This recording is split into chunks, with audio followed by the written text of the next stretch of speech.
Astăzi, 1 martie 2012, școala cu clasele 1-8 numărul 9 Ion Creangă Suceava a dat startul evenimentelor dedicate patronului spiritual, marele povestitor Ion Creangă. Elevii școlii au derulat activități speciale, ateliere de creație, cluburi de lectură, recital folcloric, toate marcând o zi specială, 18 ani de existență a acestei școli.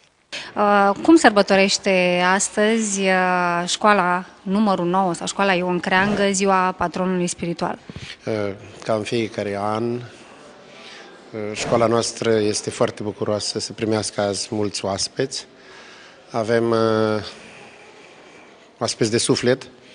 Este vorba de Asociația Seniorilor, cadre didactice pensionare, dar nu numai cadre didactice pensionare, și oameni pensionari care au muncit și în alte domenii și care s-au constituit într-o asociație și care a dorit neapărat să viziteze școala Ion Creangă de ziua ei. Școala s-a pregătit, cred eu, bine pentru această zi. Toți elevii au organizat și organizează în această zi activități deosebite, culturale, artistice, sportive. De asemenea, de seară la Shopping City, unde invităm cât mai mulți elevi, părinți să participe, vom avea acolo și o piesă de teatru, bineînțeles scrisă de Ion Creangă și jucată de către copiii noștri. Am încercat să dăm acestei școli astăzi un aspect de sărbătoare și sper că am reușit.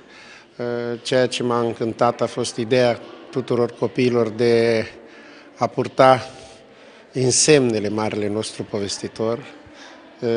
Copiii de la clasele 1 până la clasele 8 țin foarte mult la simbolul de Ion Creangă și cred, și acest lucru am transmis și colegilor mei, ceea ce se face în această școală se face pentru dăinuire, se face pentru a crea o generație de copii competenți care să ne ducă, bineînțeles, pe mai departe tradiția acestei școli. Invitați la aceste evenimente au fost membrii ai Academiei Seniorilor Bucovineni, care s-au bucurat să petreacă prima zi a primăverii alături de elevii acestei școli. Alexandra este elevă în clasa a 4-a D la școala Ion Creangă din Suceava. Spune-mi, Alexandra, ai simțit această zi ca pe una specială, o adevărată zi a școlii?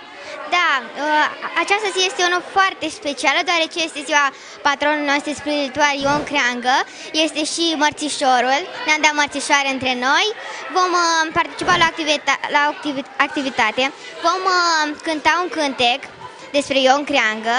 Și am înțeles că acest cântec l-ați compus voi elevi împreună cu doamna învățătoare? Da, e compus de noi.